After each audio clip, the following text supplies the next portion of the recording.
How's it going, everybody? RazingHel here, and today we're going to be taking a look at Immortal Planet. So this is sort of a strategic RPG that focuses around a theme that's quite similar to Dark Souls, and I only mean that in the mechanical aspect of it. The actual story and stuff is vastly different. The artwork, the story, that's all different, but the way in which the game plays is cited as being similar to Dark Souls in it being very difficult, let's say.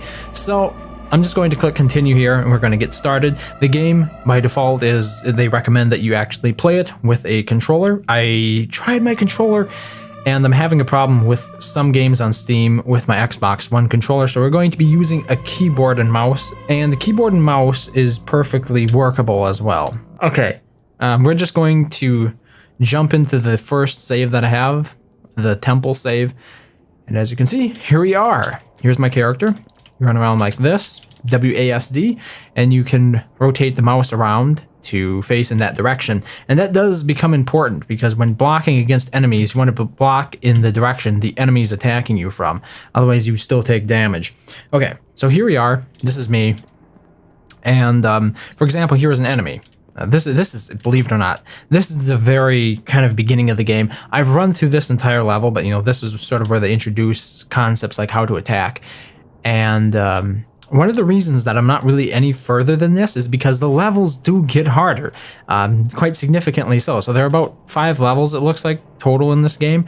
And it's going to take a while to figure each and every level out because they're like puzzle-like elements to it where you have to understand and experiment with different approaches before you'll find the optimal one that will actually allow you to get all the way through. So what we're going to be doing here is there's an enemy right in front of me, but he has his back turned to me, so we can sneak up behind and just slam him in the back and then club him a couple of times, and there he's dead. So that is the best approach, obviously, because you don't have to get your hands really that dirty. Let's recharge our sword, so now we can do another charge and sneak up behind this guy, and similar thing. And I didn't manage to kill him before he turned around and looked at me, but that it really didn't matter because I managed to take enough of his health away where we didn't have to worry about him anymore. So you go from door to door, and there are levels like this. So now in this level, you'll notice right there are a couple of enemies. Both of them are facing me this time though, so we'll have to deal with these head on. So you can see here he's coming at me. Let's block. He's gonna hit me twice, his stamina's gone. I'm gonna stun him and slam him for the last 5 hits. And you'll notice the second of the 2 meters up on top, that would be my stamina bar. You might notice it's going up and down depending upon the actions that I'm making here. So when I block, for example, he hits me a couple of times, my stamina goes down. I do a throw, a punch. What would you call it? It's called a kick or something. It's a stun attack, right? So that is how those attacks work head on with these enemies. And different enemies have, you'll need different approaches for different enemies because they have different attack patterns and they have different weapons and stuff. So when I confront enemies like this head on, I'll generally block. They'll hit me twice. Their stamina meter runs down because you can see their stamina and their health meters, much like my own.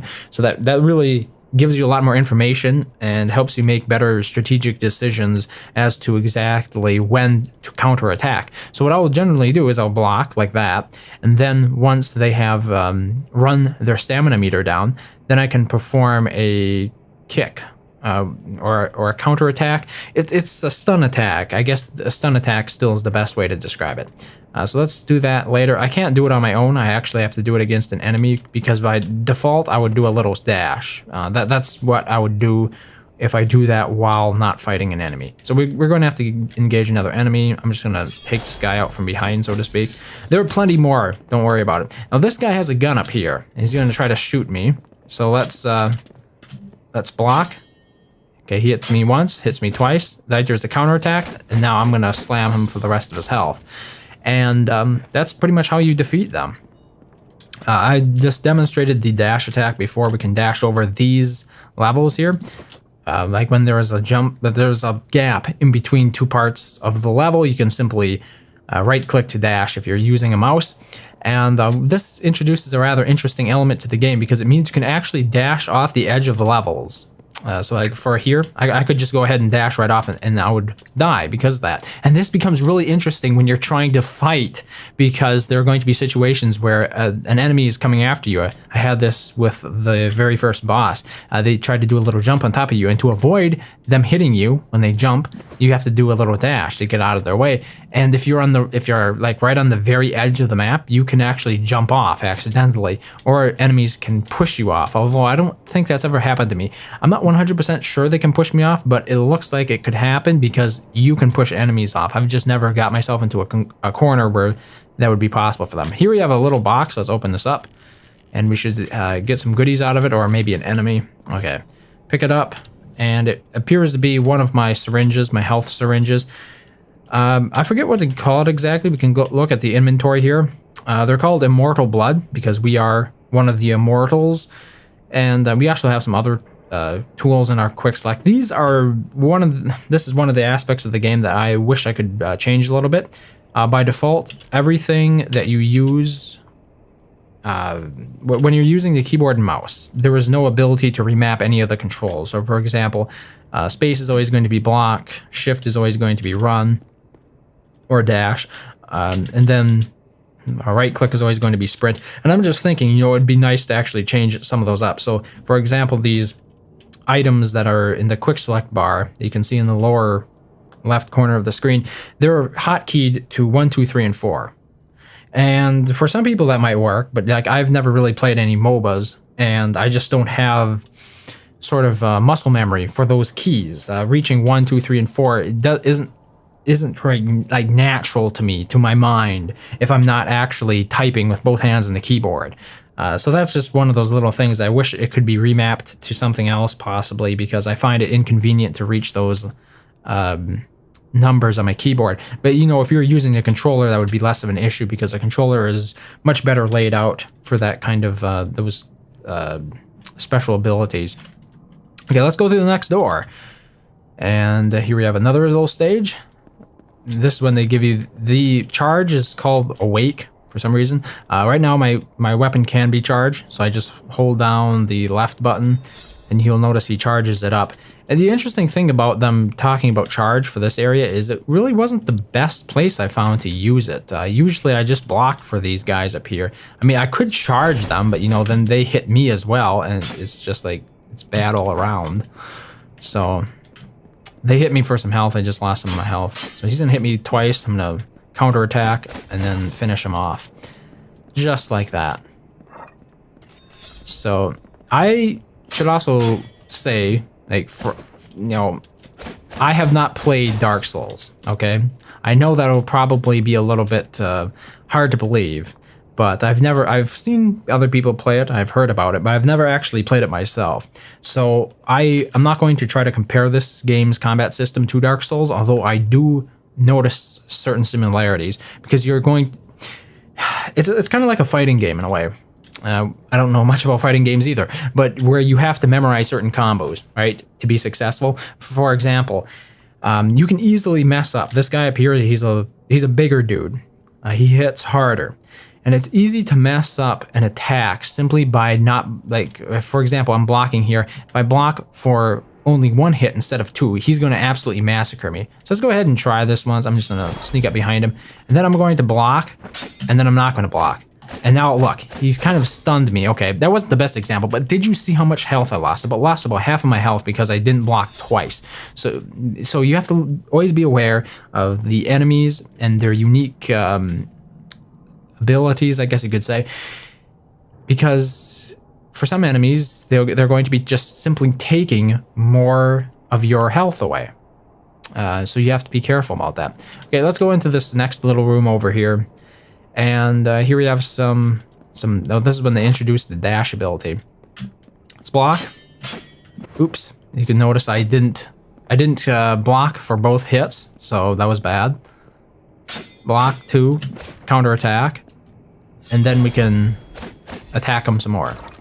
And that is what we do for a lot of these enemies. At the end of the day, this is the most effective strategy that I've found for countering them.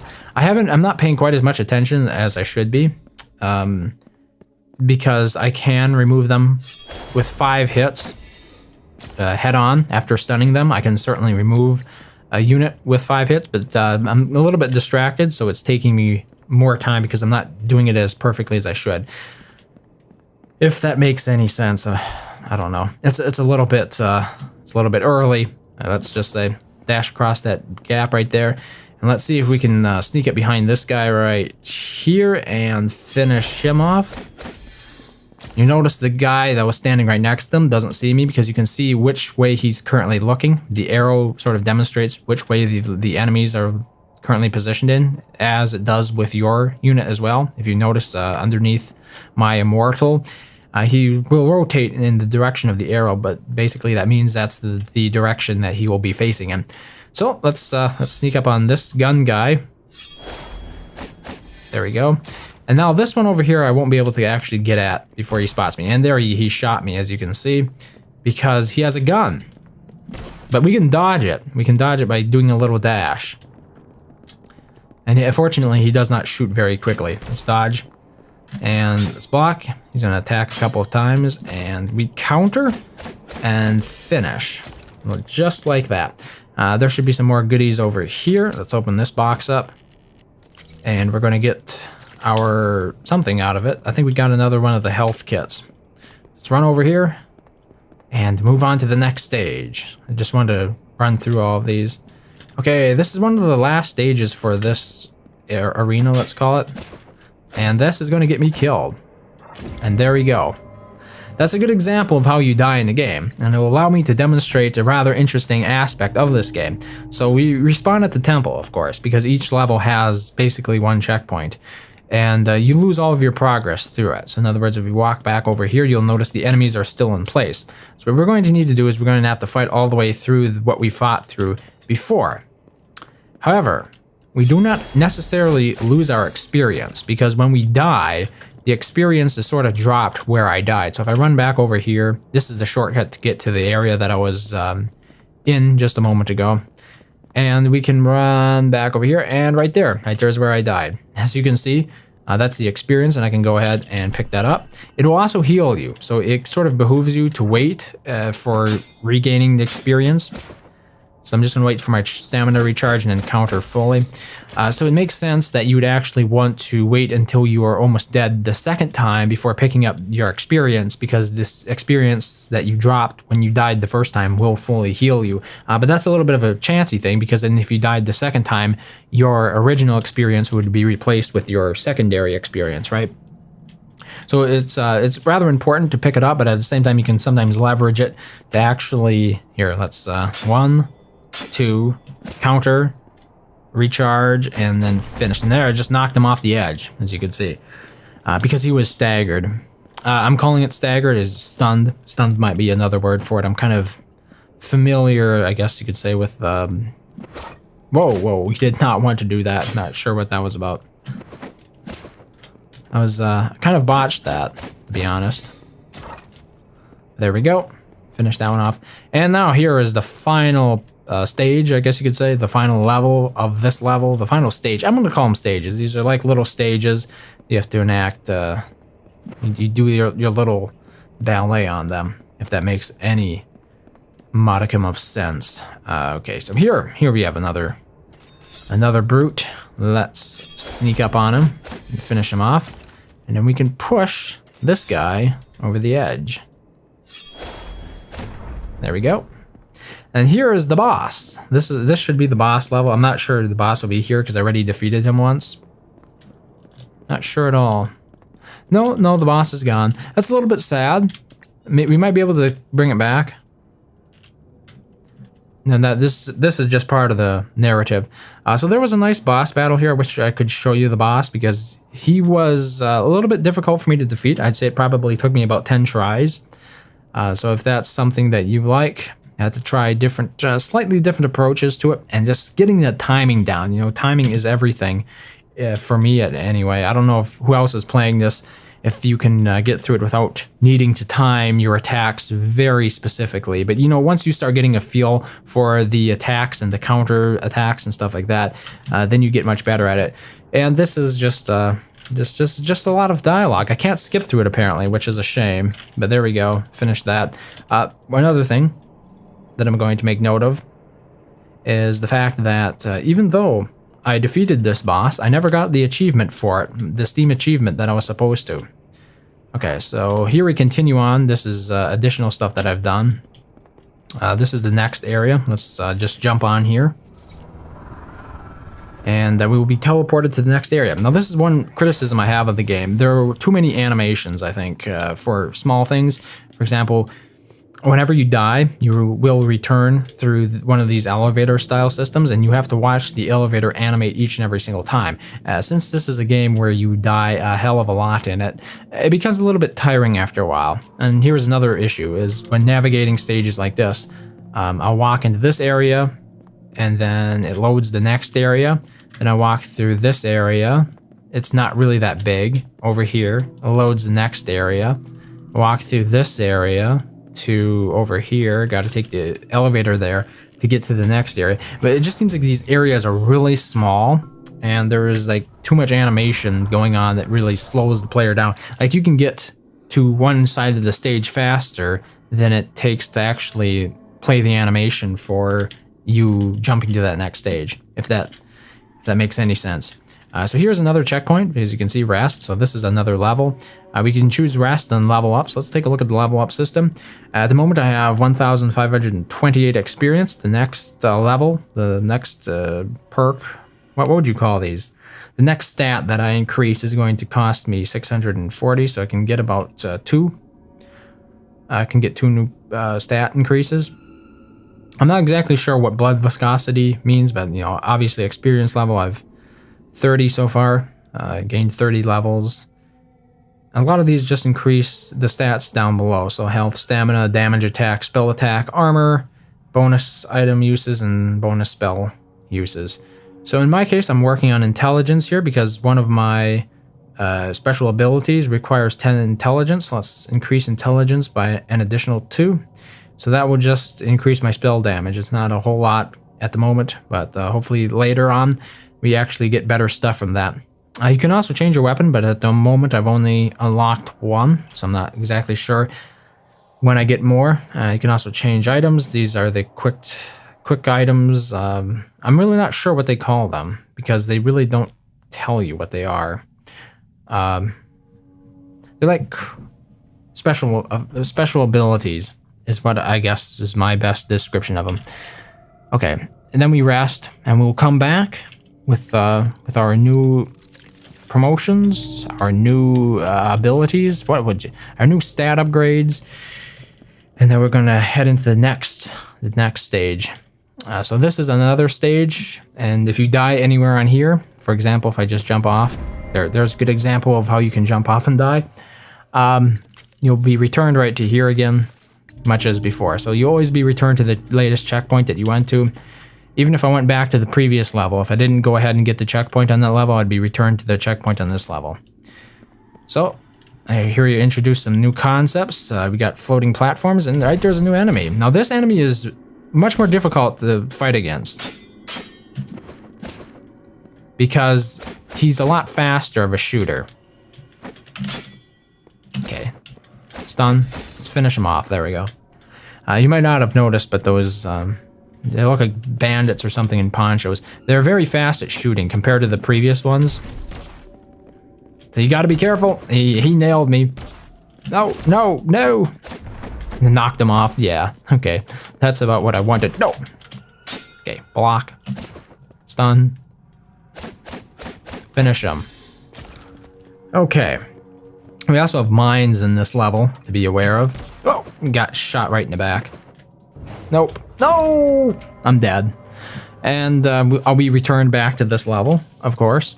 And if we jump into it again, you'll notice my experience. I'm just gonna do this one more time. You'll see that my experience should be laying right over here. These platforms are a little bit touchy. Now we're gonna actually have to fight our way through this again. Okay, waiting for the stamina to regenerate. And no! No. That's how easy it is, just to take a lot of damage. Like, I didn't time it quite right, and my stamina wasn't fully regenerated for the 5 hits that I needed to finish him off. It's that easy.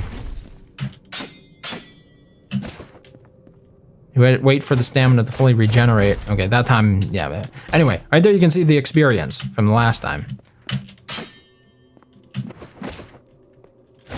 Knock him off. And we can go over here and grab our experience again. And I'm stunned. I'm stunned. Okay, let's see if I can get out of here. We're gonna jump. We're gonna jump the platforms. There we go. No! We'd have to jump the platforms again. There's a little bit of platforming going on here, isn't there? And then we're gonna run back over here, and I'm going to take a look and see how much experience I've got. So I could technically level up if I have enough. Nah, not quite enough. But you get the idea. Okay, so let's quit out of this. And we shall go back to the main menu. And just click start a new game. Maybe I should have demonstrated this from the very beginning, but we have a total of 4 save slots here, which means we can create another game. And this is where we get into the customization of the character. So for example, you saw my weapon before. I could have different kinds of weapons. I only have tried with the sword spear at the moment, but other blades apparently have other abilities as well. So the assault blade, yeah, they really don't tell you what the abilities are. They're sort of, it's themed to the story more so than the actual abilities of it. Then it can also get relics.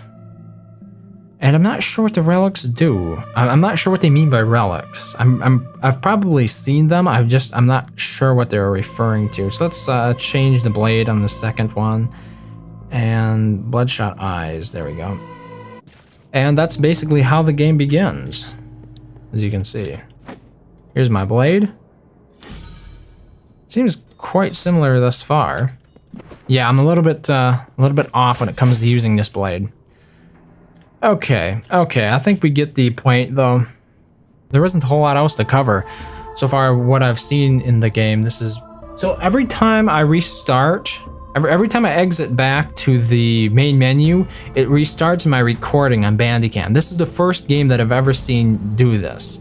And that is a little bit irritating because now I'm going to have to patch all of these clips together. So far it has done this 3 times because I've exited back here twice. So now I have 3 different clips I'm going to have to splice together to make this all work. And it probably cut off some of what I said in between them. So I'll try to make it work, but you be aware that I might not make that much sense because I've been cut off a couple of times due to the way this game functions in terms of my recording software capturing it. That is kind of interesting though. Like I've never had a game before do that where it would actually terminate my recording progress simply by going back to the main menu. And that's something I would hope the developers would take into consideration if they're hoping that people will do speedruns of this and whatnot, because having corrupted recordings adds a whole lot of hassle for somebody just to remember, never go back to the main menu without stopping your recording, right? That's a little bit difficult at times to actually remember to do because so many games you don't have to do that. But overall, I like Immortal Planet. It's personally, I would say it's a little bit too hard for me because I'm not somebody who has an abundance of patience for replaying levels again and again. But for those of you, and I certainly could understand the compelling aspect of it, because you will get better as you memorize the levels, as you become more familiar with the enemies and their attack patterns, and you know, work to exploit those aspects of the game so you can advance in it. And I have certainly seen that kind of progression for myself. It's simply that I personally don't have the aptitude to continually grind towards that end. So that is Immortal Planet. I think it is a pretty decent game. It's a little bit different from what I usually play, but I'm not adverse to experimenting. So yeah, thank you very much for watching, as always, and I hope to see you next time. And they work perfectly well, perfectly good as well. I don't know if I don't like that sentence. They both work, gee. So we have the first level temple and slaves. Okay, so we have the first level temple 1 in slave. What is my problem? I can't.